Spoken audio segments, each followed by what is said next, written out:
अस्सलाम वालेकुम, मैं हूं शाहजेब खानजादा। पंजाब हुकूमत की जानिब से इमरान खान को दिया गया 24 घंटे का अल्टीमेटम आज दोपहर 2 बजे खत्म हो गया है, मगर ना तो इमरान खान ने किसी को कानून के हवाले किया है और ना पंजाब हुकूमत ने जमान पाक पर किसी की गिरफ्तारी के लिए कार्रवाई की है। आज सारा दिन मीडिया की नजरें इस बात पर थीं कि 2 बजते ही जमान पाक में क्या होगा, क्योंकि कल इमरान खान ने खिताब किया था और खिताब से पहले एक ट्वीट किया था कि मेरी अगली गिरफ्तारी से कबल शायद ये मेरी आखिरी ट्वीट हो, क्योंकि पुलिस मेरी रिहाइशगाह का मुहासरा कर चुकी है। क्योंकि गुज़िश्ता रोज़ पंजाब के निगरान वज़ीर इत्तलात आमिर वीर ने दावा किया था कि 9 मई के वाक़यात में मुलव्विस 30 से 40 दहशतगर्द जमान पाक में छुपे हुए हैं। इमरान खान उन्हें कानून के हवाले कर दें, वरना 24 घंटे बाद कानून हरकत में आएगा। जिसके बाद इमरान खान ने पेशकश की थी कि वो सर्च वारंट मिलने पर घर की तलाशी देने पर तैयार हैं। उसके बाद उन्होंने मीडिया को भी जमान पाक में वाक़या अपने घर में रसाई दे दी थी। आज भी मीडिया को इमरान खान की रिहाइशगाह के अंदर रसाई दी गई और अब ज़राए का दावा है कि इमरान खान के घर में उनकी ज़ाती अमले और सिक्योरिटी के सिवा अब कोई मौजूद नहीं है। जो उनकी सिक्योरिटी के लिए डंडा बरदार लोग थे वो भी मौजूद नहीं है। जो उनकी रिहाइशगाह के पास खेमों में अवाम मौजूद थे वो भी नहीं है। जो जमान पाक में दिन के मनाजिर थे वो आपके सामने स्क्रीन पर मौजूद हैं और उनमें जमान पाक की सूरत हाल बिल्कुल मुख्तलिफ नजर आ रही है। और अब से कुछ देर पहले इमरान खान ने ट्वीट में लिखा है कि जब पंजाब की इस गैर कानूनी निगरान हुकूमत ने यह ऐलान किया कि 40 दहशतगर्द मेरे घर में छुपे हुए हैं, तो क्या उन्हें उनके नाम नहीं बताने चाहिए थे? उनके नाम ना बताने की वजह यह थी कि ये मंसूबाबंदी कर रहे थे कि 30 से 40 लोगों को अपने साथ लाएंगे और फिर मुझ पर दहशतगर्दों को पनाह देने का इल्ज़ाम लगा देंगे, बिल्कुल उसी तरह जैसे ये पिछली दफ़ा मेरे घर में आर्मर्ड गाड़ी में आए और क्लाशनकोफ और पेट्रोल बॉम्ब प्लांट कर दिए थे। जियो न्यूज़ के नुमाइंदे आज़म मलिक ने आज जमान पाक का दौरा भी किया था। इसके अलावा इमरान खान ने मीडिया से कुछ देर पहले गुफ्तगू की, उसमें भी वो मौजूद थे, हमारे साथ मौजूद हैं। आज़म मलिक, बहुत शुक्रिया। आज़म, सबसे पहले बताइएगा, कल जब हमने आपसे बात की तो आपने बताया कि कम लोग मगर फिर भी मौजूद हैं, जो खेमों में मौजूद होते हैं वो लोग मौजूद हैं, डंडा बरदार लोग आपने दिखाई भी थे। क्या आज माहौल बिल्कुल बदल गया है या लोग मौजूद हैं? बहुत शुक्रिया शाहसेब। आज माहौल बिल्कुल बदल गया है। आज सुबह 10 बजे जब हम यहाँ पर पहुँचे तो उसके साथ ही हमें ये इत्तला दी गई थी कि जमान पार्क के अंदर किसी भी वक्त इमरान खान मीडिया को एक्सेस देंगे अपने घर के अंदर। तो दोपहर 2 बजे के करीब उन्होंने एक्सेस दी। जब हम लोग अंदर पहुँचे तो आज कल की तरह आज जो एक्सेस थी वो बहुत ज़्यादा थी। कल तो कुछ लिमिटेड मीडिया को अंदर बुलाया गया था, लेकिन आज कोई रोक टोक नहीं थी। कोई भी मीडिया किसी भी मीडिया प्लेटफॉर्म से वो अंदर जा सकता था। जब आज हम अंदर पहुंचे शाहसेब तो वहां पर आज सिर्फ उनके ज़ाती सिक्योरिटी थे। ये घर जो है वो एक मंजिल है, यानी कि एक मंजिल के बाद ऊपर जो कमरे हैं वहां पर सिक्योरिटी गार्ड्स रहते हैं। उसके बाद हम छत पे गए। छत के ऊपर जो पहले जाली कभी लगा होती थी हवा के लिए, उस पर बुलेट प्रूफ शीशे लगा दिए गए थे। इसके साथ साथ जो इमरान खान की कमरा था जहाँ पर वो बैठ के लोगों से मिलते हैं, उसकी एक साइड पर जाली थी, उसको भी प्रूफ शीशा लगा दिया गया था। जमान पार्क के अंदर जितने भी सिक्योरिटी जो बने हुए थे चेक पोस्ट, वहाँ पर कोई कारकुन नहीं था। सिर्फ इमरान खान की जो ज़ाती सिक्योरिटी थी वो वहाँ पर मौजूद थे। जो पुलिस एहलकार थे आज वो भी यहाँ पर मौजूद नहीं थे। जमान पार्क के पास जो एक पार्क है जिसके अंदर तकरीबन 30 से 40 खेमे थे, वहाँ पर भी कोई लोग नहीं थे। 24 घंटे के अल्टीमेटम के बाद यूँ लग रहा था कि जैसे पुलिस ऑपरेशन करने जा रही है, जबकि दूसरी तरफ जो चंद कारकुन हमें कल नज़र आ रहे थे आज बिल्कुल भी वो जमान पार्क के अंदर मौजूद नहीं थे। सिर्फ 8 से 12 के करीब जो कारकुन थे, जब वो यहाँ से जा रहे थे पुलिस ने उनको रेड करके नहीं पकड़ा, लेकिन वो यहाँ से जा रहे थे अपना सामान पैक करके। सोर्सेज ने हमें बताया कि तब पुलिस की 2 गाड़ियाँ आई और उन्होंने उनको पुलिस वैन में उठाया और यहाँ से ले गए। थोड़ी देर पहले शाहजेब इमरान खान ने एक प्रेस कॉन्फ्रेंस भी की। वहाँ पर उनसे हमारी मुलाकात भी हुई। प्रेस ब्रीफिंग से पहले उन्होंने मुझे बुलाया भी, उनसे बात भी हुई। तो अपनी प्रेस ब्रीफिंग में उनका ये कहना था, थोड़ी सी आज जो शाहजेब अगर बॉडी लैंग्वेज की बात करें तो थोड़े से वो लग रहे थे कि जैसे मुज़ाकरात की तरफ आ रहे हैं। वो बार बार कह रहे थे कि मेरी किसी से कोई लड़ाई नहीं। उनका ये कहना था कि आमिर कियानी के छोड़ने का सबसे ज़्यादा दुख है और उनका ये भी कहना था कि जो लोग जा रहे हैं वो उनको बुरा भला नहीं करेंगे। इस वक्त पार्टी के ऊपर एक मुश्किल वक्त है, इसलिए जो लोग जा रहे हैं उनको मैं कहता हूँ, खुले दिल से कहता हूँ कि वो चले जाएं और जो मेरे साथ हैं उनको मैं खुले दिल से खुशामदीद कहता हूँ। तो ओवरऑल अगर बात की जाए शाहजेब जमान पार्क के अंदर इस वक्त अगर मैं बात करूं, मैं इस वक्त जहां पर खड़ा हूं बिल्कुल इस बैरियर के पीछे इमरान खान की रहायशगाह है। अब वहां पर कोई सिक्योरिटी पॉइंट नहीं है, कोई कारकुन यहां पर इस वक्त मौजूद नहीं है। एक कारकुन नहीं है, सिर्फ इमरान खान के ज़ाती 16 से 17 मुलाजम हैं जो मुख्तलिफ टाइमिंग्स के साथ यहाँ पर ड्यूटी करते हैं। कुछ छत के ऊपर ड्यूटी करते हैं, कुछ गेट के ऊपर ड्यूटी करते हैं और कुछ उस मेन गेट के ऊपर जहाँ से जो इमरान खान को मिलने के लिए लोग जाते हैं उनके साथ बैठते हैं। क्योंकि आज हम सारा दिन तकरीबन शाहज़ेब मैंने सुबह 10 से लेके अब तक जब मैं आपसे बात कर रहा हूँ तकरीबन 9 से 10 घंटे ज़मान पार्क के अंदर गुजारे हैं। कोई एक रहनुमा भी उनसे मिलने के लिए नहीं आया। और आज सबसे बड़ी ये भी थी कि आज बहुत ज़्यादा जो ज़मान पार्क के जो मुलाज़म थे, जो सिक्योरिटी इंचार्ज थे, वो मीडिया से, और जो सिर्फ मीडिया ही था तो कुछ नहीं था, बल्कि यहाँ पर ये भी कहते सुना गया कि शायद मीडिया के लोगों को इसलिए यहाँ पर बुलाया गया है ताकि ऑपरेशन जो डिले हो सके, लेकिन ऐसा कोई चीज़ हमें नज़र नहीं आई। इस वक्त ज़मान पार्क के आने जाने वाले तमाम रास्ते बंद हैं। ज़मान पार्क के अंदर इस वक्त एक कारकुन भी मौजूद नहीं, लेकिन पुलिस की तरफ बता रहे थे कोई कारकुन मौजूद नहीं है। अब पंजाब हुकूमत क्या करेगी? 24 घंटे का अल्टीमेटम दिया गया था। हमारे साथ मौजूद हैं निगरान वज़ीर इत्तलात पंजाब आमिर मीर साहब। आमिर मीर साहब, बहुत शुक्रिया हमें ज्वाइन करने के लिए। आपने कल अनाउंस किया था 2 बजे और के 24 घंटे का अल्टीमेटम था कि 30 से 40 दहशतगर्द हैं और 24 घंटे बाद लाएअमल का ऐलान करेंगे। ना कोई लाएअमल आया। पुलिस की नफरी भी नज़र आ रही है कि वहाँ पर कोई तादाद में इजाफा नहीं हुआ। क्या आपका क्लेम गलत था? इस बात का एहसास हुआ जिसकी वजह से कुछ नहीं किया गया? नहीं शाहज़ेब, अभी 15 मिनट पहले मीटिंग खत्म हुई है। इस हवाले से जो अगली स्ट्रेटजी बनानी थी, चूंकि आज दिन में 8 जो दहशतगर्द थे ज़मान पार्क में मौजूद थे, वो निकलने की कोशिश में पुलिस के हत्थे चढ़े हैं, जिन्हें गिरफ्तार किया गया। अब उनकी फर्दर इंटेरोगेशन की जा रही है ताकि एग्जैक्ट इंफॉर्मेशन ली जा सके कि अंदर क्या है और कौन कौन छुपा हुआ है। तो ये देखें कि इतना तो फायदा हो गया, जो अल्टीमेटम दिया था उससे लोग निकलना शुरू हो गए। जैसा कि मैंने कल भी आपको बताया था कि अल्टीमेटम के बाद लोग निकलेंगे। मतलब अगर ये कैसे साबित हो कि एक तो जो सारे दहशतगर्द का आपने लफ्ज़ इस्तेमाल किया कि वो दहशतगर्द है और दूसरा ज़मान पार्क से ही आ रहे थे, ये इल्ज़ाम नहीं लगाया जा रहा है इमरान खान साहब पे? नहीं शाहज़ेब, इनके लिए दहशतगर्द की टर्म इसलिए इस्तेमाल हो रही है कि कोर कमांडर हाउस पे हमले में जो इन्वॉल्व थे, ये 8 लोग वही हैं। इनकी लोकेशन जियो फेंसिंग से पकड़ी गई थी। ये अंदर की लोकेशन है। 2 तरह की लोकेशंस हैं जियो फेंसिंग में। जो जिना हाउस लाहौर में जिन लोगों ने इस पर हमला किया था, उसमें 2 तरह के लोग हैं। एक वो लोग हैं जो कि अंदर मौजूद थे, जिन्होंने आग लगाई और तोड़फोड़ की। तो ये जो 400 लोग जो अंदर घुसे थे, ये वो हैं। बाकी जो जिना हाउस के बाहर थे, उनकी तादाद जो है वो ज्यादा थी, वो कोई 3000 से ज्यादा थे।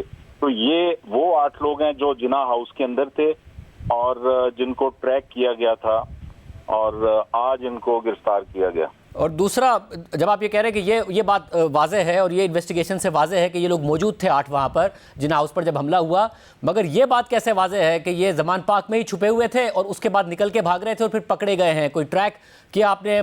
किस तरीके से साबित करेंगे? ये देखें, पुलिस की जो प्रेजेंस थी इसीलिए थी और उसका फायदा हुआ। ये असल में रात में भी जब बारिश हुई है तो पुलिस के जो दस्ते थे उनको कुछ आप समझें कि हटाया गया था कुछ देर के लिए पार्शली। तो उस दौरान भी निकलने की कोशिश हुई थी और जो लोग मॉनिटर कर रहे थे उन्होंने दोबारा से जब अपना वापसी when they stage come back, तो ये लोग जो हैं ये दोबारा से अंदर निकल गए थे। अब इंफॉर्मेशन जो आ रही है वो ये है कि खान साहब के घर से जो मुल्हका घर हैं उनमें भी कई लोग मौजूद हैं, जो कि ये खान साहब के कुछ रिश्तेदारों के फैमिली मेंबर्स के घर भी हैं और वो वहां से निकलने की कोशिश में मसरूफ हैं। हो सकता है आज रात दोबारा कुछ लोग अटेम्प्ट करें, तो लोग जो निकलेंगे उनको पकड़ते जाएंगे। वैसे मगर इमरान खान साहब ने आज ट्वीट किया तकरीबन 9:15 बजे और उन्होंने कहा कि जो इलीगल केयरटेकर पंजाब गवर्नमेंट है उसने 40 टेररिस्ट का जो इल्ज़ाम लगाया कि मेरे घर में छुपे हुए, मगर उनका नाम नहीं लिया। और नाम इसलिए नहीं लिया क्योंकि इन्होंने प्लान किया था कि ये आएंगे और 30-40 लोगों को साथ लाएंगे और फिर इल्ज़ाम लगा देंगे कि ये मेरे घर से बरामद हुए हैं। बिल्कुल इसी तरह वो कह रहे हैं कि जिस तरीके से पहले ये एक आर्मर्ड कार में आए और मेरे घर में क्लाशिनकोव और पेट्रोल बॉम्ब्स इन्होंने प्लांट कर दिए थे। वो कह रहे हैं ये प्लान था असल में। देखें शाहज़ेब, खान साहब के ये जो लतीफ़े हैं इनको सीरियसली ना लिया करें। ये इससे बड़ा लतीफ़ा क्या हो सकता है? क्या हमने कोई 40 जो है वो पानी की बोतलें जो हैं वो डाले में डाल के ले जानी है खान साहब के घर में? 40 बंदे मतलब आप देखें कितने होते हैं। और क्या वो कोई जादुई कंबल पहन कर बैठेंगे साथ पुलिस के जो नजर नहीं आएंगे? कैसे लतीफों वाली गुफ्तगू खान साहब का हाल कोई नहीं है। वो बेचारे जो हैं इस वक्त अकलापे का शिकार हैं और ऐसी मतलब वो गुफ्तगू कर रहे हैं, बिल्कुल बचगाना जोकरों वाली उल्टी सीधी बोंगियां मारने में मसरूफ हैं। हालात देखे ना आप, मैं आपको फुटेज भेजूंगा, अभी फुटेज चलाइए, आप दिखाएं, ड्रोन फुटेज है जमान पाक के इस वक्त क्या हालात हो चुके हैं। खाली पड़ा है बिल्कुल। खान साहब जो है उन्होंने कॉल दी, कल भी आज भी दी, कोई बंदा जो है उसने वहां का रुख नहीं किया। ये ड्रोन फुटेज जो है मैं आपको अभी सेंड करूंगा। वैसे हमारे नुमाइंदे वहाँ मौजूद हैं, वो बता रहे हैं कि जो कल लोग मौजूद थे, जो उनकी डंडा बरदार फोर्स भी मौजूद थी, वो भी वहाँ पर नहीं नजर आ रहे हैं। ये बात वो ज़रूर बता रहे हैं। तो अब क्या आप लोगों का असल में प्लान ये था कि ये कहेंगे 24 घंटे में ऑपरेशन का कहेंगे, लोग वहाँ से चले जाएंगे और उसके बाद इमरान खान साहब को गिरफ्तारी करने की कोशिश करेंगे? नहीं शाहजेब, ये गिरफ्तारी देखें, गिरफ्तारी तो पंजाब हुकूमत का अब तक तो कोई प्लान नहीं है खान साहब की गिरफ्तारी का। खान साहब शोर डाल रहे हैं गिरफ्तारी। वो देखें, वो जो लतीफा है ना चरवाहे वाला, के वो एक कहावत बनी हुई है कि शेर आ गया, तो ये खुद ही शेर को दावत दे रहे हैं, फिर किसी दिन शेर पहुंच जाएगा। वफाक के पास भी केसेस हैं और भी केसेस हैं, तो हम ना भी पहुंचेंगे तो कोई ना कोई अथॉरिटी पहुंच जाएगी इन तक पकड़ने के लिए। तो खान साहब को मशवरा यही है, इतना अपनी गिरफ्तारी का शौर ना डालें। पकड़े गए थे तो एक दिन मतलब गुजारना मुश्किल था उनके लिए। अच्छा, तो अभी क्योंकि इजलास ख़त्म हुआ है, फिर फैसला क्या किया है पंजाब की निगरान हुकूमत ने कि अब वो जो आपका 24 घंटे का अल्टीमेटम था उसके कॉन्सिक्वेंस में फैसला करना था कि क्या होगा, और आपने कहा था कि बाकायदा तौर पर हम जाके दहशतगर्दों को पकड़ेंगे। अब ऐसा कोकोई प्लान नहीं है आपके ख्याल में? वो वहाँ मौजूद नहीं है उस तादाद में जिस तादाद का आपने कहा था, वो निकल गए? नहीं शाहजेब, बिल्कुल ऐसी कोई बात नहीं है। हमने ये फैसला किया है, मीटिंग हुई थी चीफ मिनिस्टर की ज़ेर सदारत, मोहसिन नकवी की ज़ेर सदारत मीटिंग हुई है, जिसमें आईजी, सीसीपीओ और तमाम रिलेटेड लोग जो थे लॉ इन्फोर्समेंट एजेंसीज के मौजूद थे। उसमें ये फैसला हुआ कि हेड ऑन कोलिजन की बजाय हम खान साहब को के पास जो है कल एक डेलीगेशन भेजेंगे और जुमे के बाद डेलीगेशन उनसे मुलाकात करेगा, उनसे टाइम लेके जाएंगे और उनसे रिक्वेस्ट करेंगे कि हमें अपना घर जो है अपनी पेशकश के मुताबिक उसकी तलाशी दिलवा दें। ये बड़ी अहम बात है क्योंकि खान साहब ने खुद ने भी कहा था कि जी आप आएँ और आके बात करें, बजाय इसके कि धावा बोलें। आप कह रहे हैं अब जाएगा, एक डेलीगेशन जाएगा, उनसे वक्त लेके जाएगा, उसके बाद उनसे कहेगा कि जी आप अपने घर का हमें तलाशी लेने दें, घर के इतराफ़ की तलाशी लेने दें, उसके बाद ही होगा अब जो भी होगा।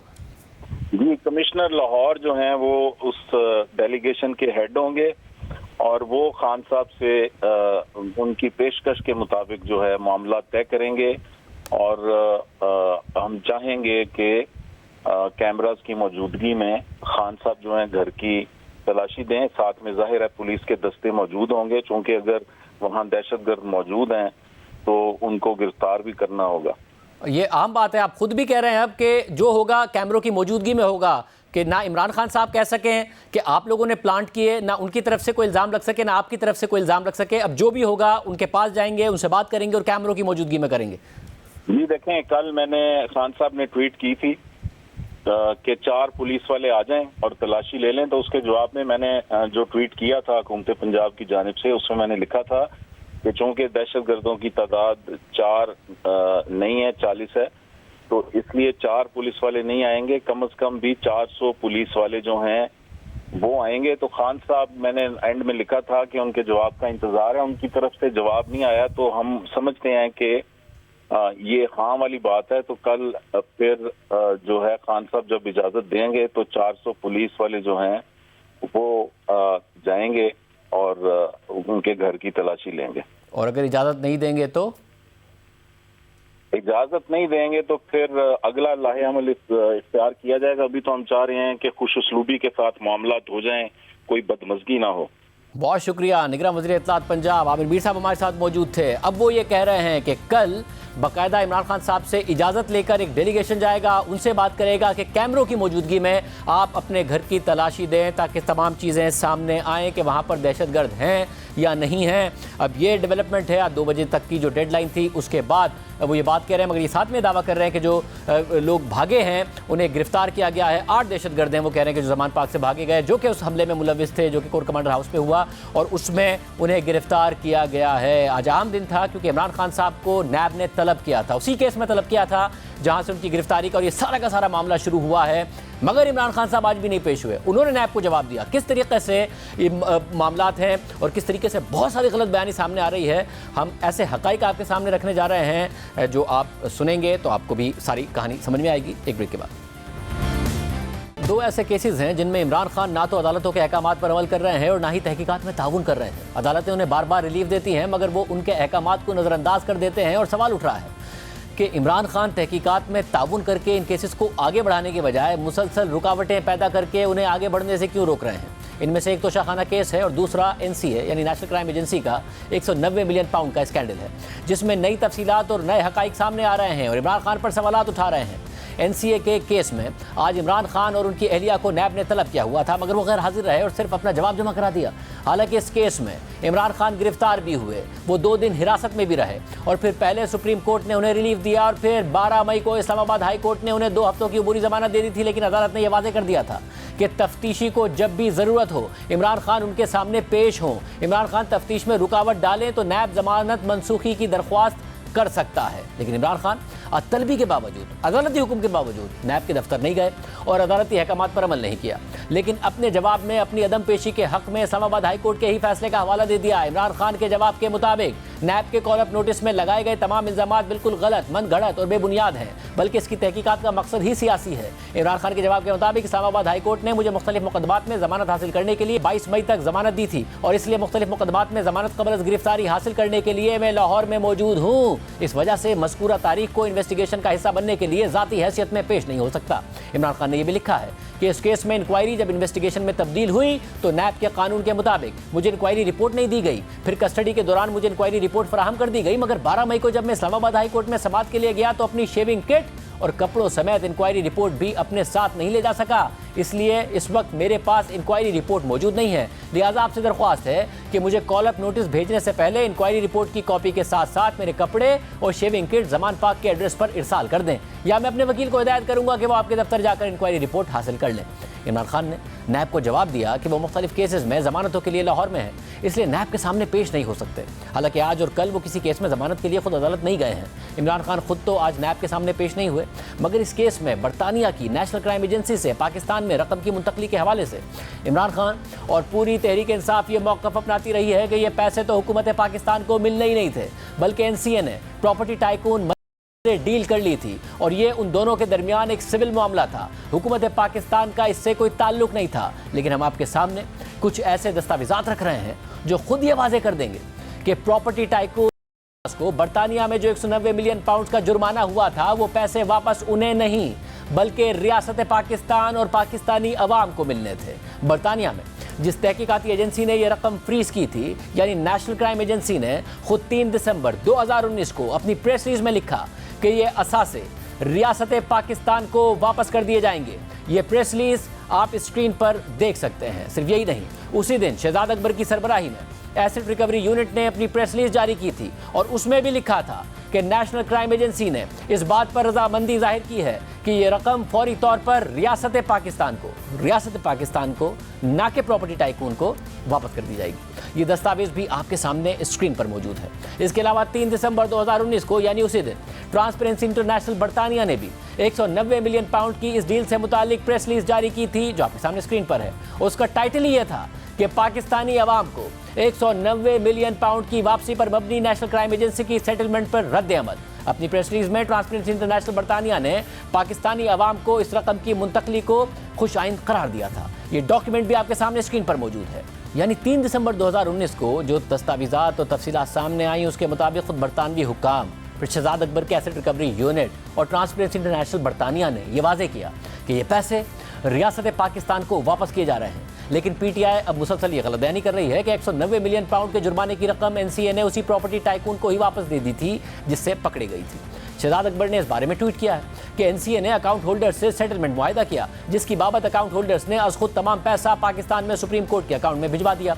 ये मुआहिदा डायरेक्ट NCA और अकाउंट होल्डर्स के माबेन हुआ और हुकूमत पाकिस्तान या एसेट रिकवरी यूनिट इस मुआहिदे का हिस्सा नहीं थे। यह पैसा कभी किसी हुकूमती अकाउंट में ना आया और ना ही नेशनल क्राइम एजेंसी ने हुकूमत पाकिस्तान को दिया। अब दिलचस्प बात यह है कि यही शहजाद अकबर जो आज कह रहे हैं कि एनसीए ने यह रकम हुकूमत पाकिस्तान को नहीं दी थी बल्कि उस प्रॉपर्टी टाइकून से सेटलमेंट के बाद खुद ही सुप्रीम कोर्ट के अकाउंट में भिजवा दिए, लेकिन खुद शहजाद अकबर की सरबराही में काम करने वाले एसेट रिकवरी यूनिट ने अपने एलामिये में लिखा था कि नेशनल क्राइम एजेंसी ये रकम रियासत पाकिस्तान को देने के लिए राजी हो गई है। तो फिर सवाल यह है कि रियासत पाकिस्तान से मुराद पाकिस्तानी अवाम और हुकूमत है या वो प्रॉपर्टी टाइकून है, क्योंकि पैसे तो प्रॉपर्टी टाइकून के सुप्रीम कोर्ट के अकाउंट में एडजस्ट कर दिए गए। अहम बात यह भी है कि अक़वाम मुत्तहिदा के कन्वेंशन की रूह से भी ये पैसे रियासत पाकिस्तान को मिलने थे। इस कन्वेंशन के मुताबिक जब किसी मुल्क से किसी दूसरे मुल्क से लाया गया गैर कानूनी पैसा पकड़ा जाता है तो वो उस मुल्क को वापस कर दिया जाएगा जहां से पैसा गैर कानूनी ज़राए से मुंतकिल किया गया हो। खुद बरतानिया ने भी अक़वाम मुत्तहिदा के इस कन्वेंशन पर दस्तखत किए हुए हैं। फिर 2017 में क्रिमिनल फाइनेंस एक्ट और अनएक्सप्लेन्ड वेल्थ ऑर्डर के जरिए खुद बरतानिया ने भी कवानीन मजीद सख्त कर दिए थे। बरतानवी माहिर कानून राशिद असलम की इस बारे में कानूनी राय देखिए।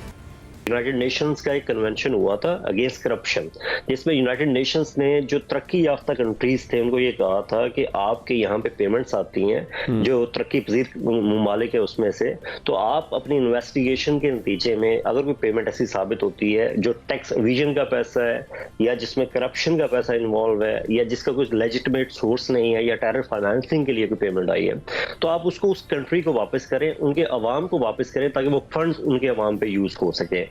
हमने उस वक्त भी शहजाद अकबर से कहा था कि बरतानिया कैसे हुकूमत पाकिस्तान को पाबंद कर सकता है कि पाकिस्तान में पैसा आएगा तो किस अकाउंट में जाएगा।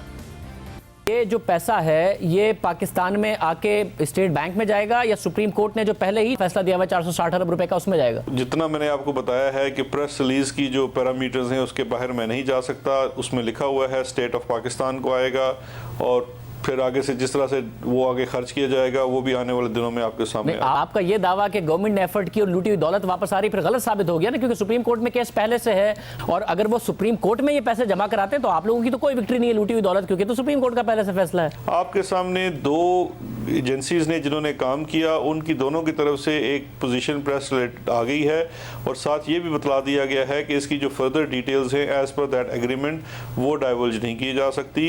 अब अगर आप कहते हैं कि नहीं ये नहीं है, हम नहीं मानते, तो ये आपका प्रोगेटिव है। वो ठीक है शहजाद अकबर साहब, ये कैसा पैसे पाकिस्तान में आ चुके हैं, ये एग्रीमेंट कैसे आप एनसीए से कर सकते हैं कि भाई हम पाकिस्तान के अवाम को ये भी नहीं बताएंगे कि ये पैसे स्टेट बैंक में जाएंगे या सुप्रीम कोर्ट के अकाउंट में जाएंगे, ये कैसे एग्रीमेंट आप कर सकते हैं अगर पाकिस्तान का पैसा है। आप अगर मुझसे बारहा एक सवाल पूछेंगे तो मैं एक रिस्पॉन्सिबल पोजीशन के तौर पर, मगर इस मामले में सिर्फ ये एक तनाज़ा नहीं है बल्कि जिस अंदाज में इस हवाले से काबीना से मंजूरी ली गई वो स्कैंडल भी मजीद संगीन होता जा रहा है, क्योंकि नैब ने इमरान खान को भेजे गए कॉल अप नोटिस में दावा किया है कि 3 दिसंबर 2019 के काबीना इजलास में जिस सील्ड डॉक्यूमेंट की मंजूरी ली गई थी उस इजलास से पहले ही बरतानिया से प्रॉपर्टी टाइकून पर जुर्माने की 2 किस्तें सुप्रीम कोर्ट के अकाउंट में एडजस्ट कर दी गई थी, लेकिन कानूनी कवर हासिल करने के लिए बाद में काबीना से सील्ड लिफाफे पर दस्तखत कराए गए और मंजूरी ली गई।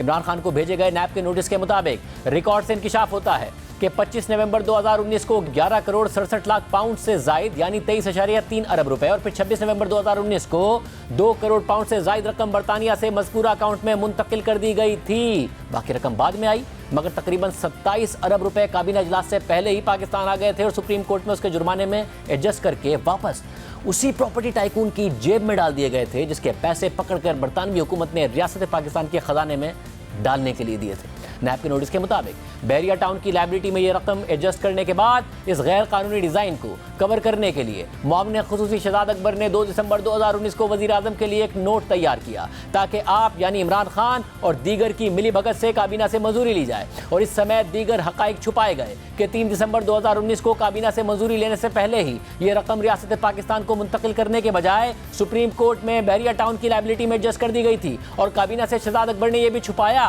कि इस दस्तावेज पर 6 नवंबर 2019 को ही दस्तखत कर दिए गए थे और बजाय इसके कि बरतानिया में नेशनल क्राइम एजेंसी को पैसे के ट्रांसफर के लिए हुकूमत पाकिस्तान का बैंक अकाउंट दिया जाता, बदनीयती के साथ वो अकाउंट दे दिया गया जो सुप्रीम कोर्ट में बहरिया टाउन के जुर्माने की रकम के लिए मुख्तस है और यूं बरतानिया से आने वाले पैसे वहां एडजस्ट कर दिए गए।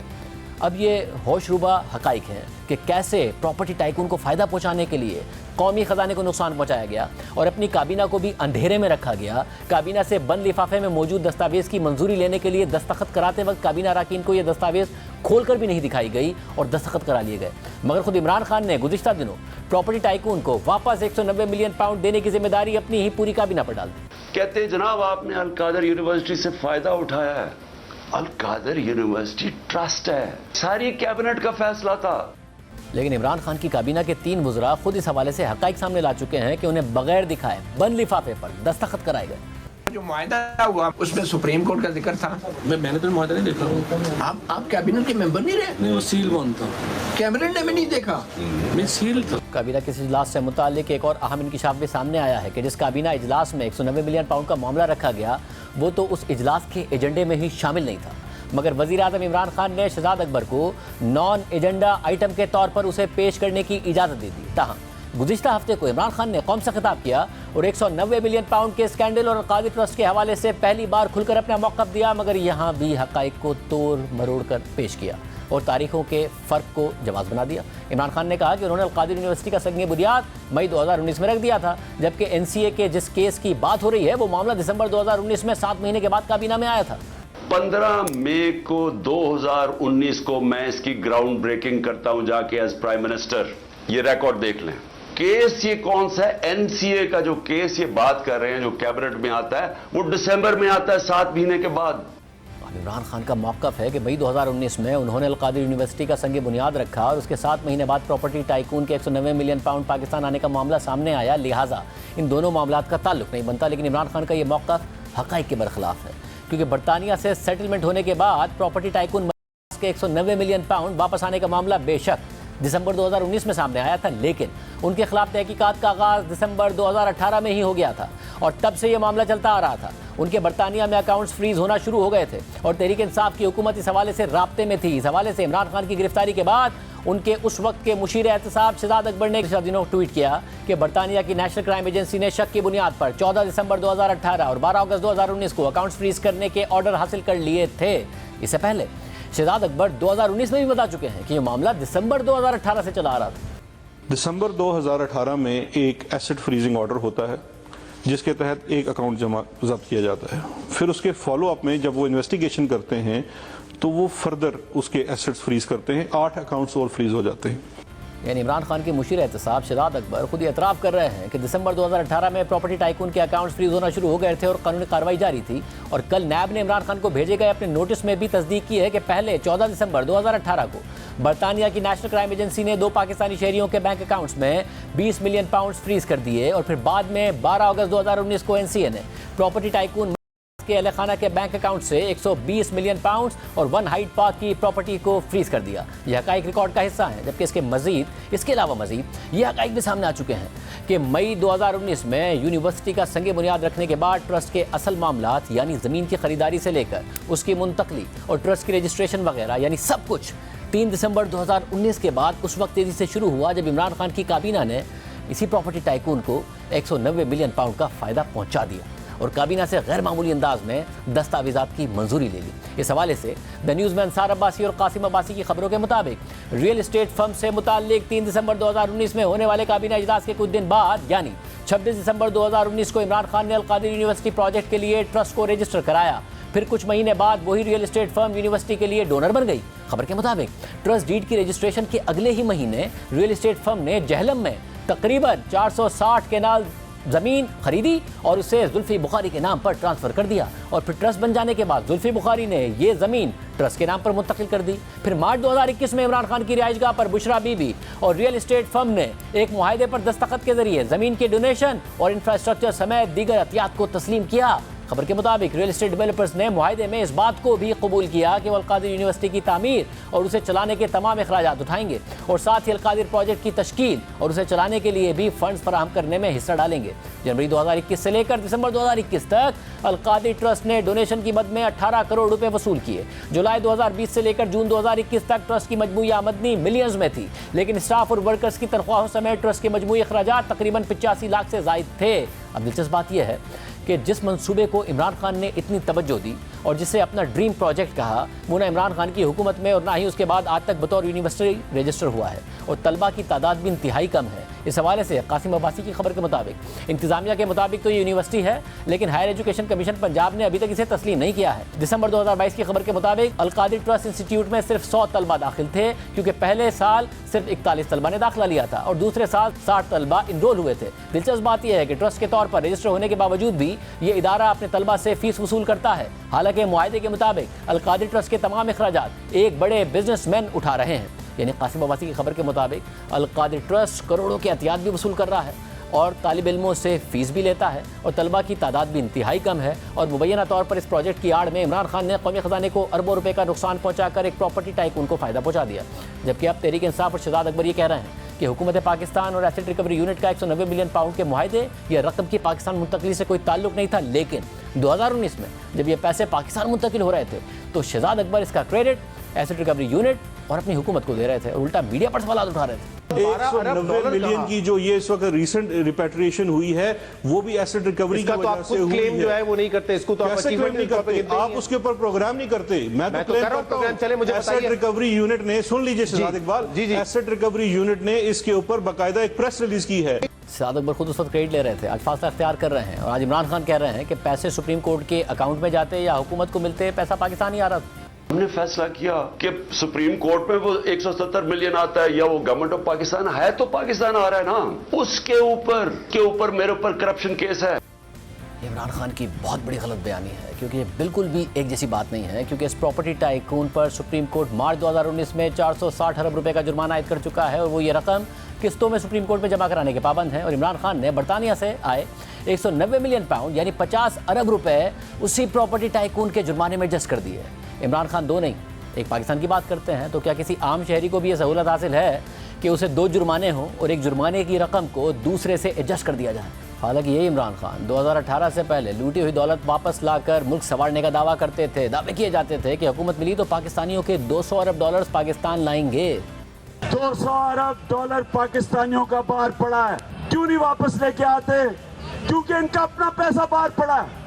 हम पैसा वापस लेके आएंगे। बड़े बड़े डाकू नवाज शरीफ, शहबाज शरीफ, आसिफ जरदारी, इनसे चोरी का पैसा बाहर जब पाकिस्तान वापस लेके आएंगे तब इंशाल्लाह ये मुल्क आगे बढ़ेगा। जो चोरी का पैसा बाहर पड़ा है उसको इंशाल्लाह पाकिस्तान में लेके आएंगे, और जो भी पैसा वापस लेके आएंगे वो मैं अपने बच्चों की और बच्चियों की तालीम पे खर्च करूंगा इंशाल्लाह। 190 मिलियन पाउंड आए, बच्चों और बच्चियों की तालीम पर तो नहीं खर्च हुए, वापस उसी बिजनेस टाइकून के अकाउंट में एडजस्ट कर दिए। आमिर भाई शामिल करते हैं।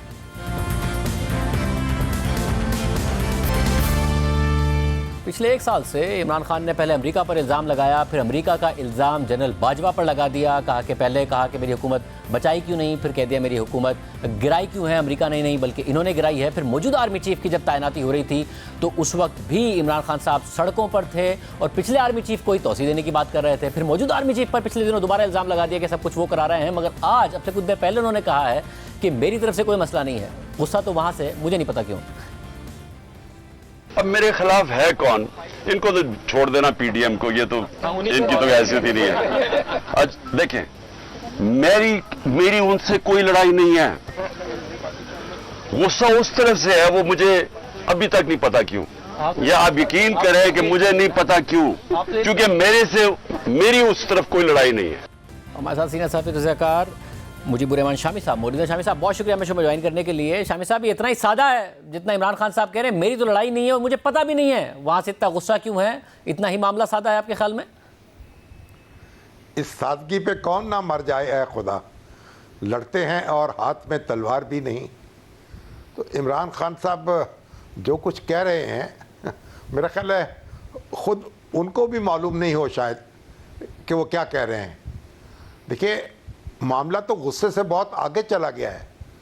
9 मई को जो कुछ हुआ और जिस तरह पूरे मुल्क में फ़ौजी तनसीबात को और कौमी तनसीबात को निशाना बनाया गया, अभी तो उसका मामला चल रहा है ना।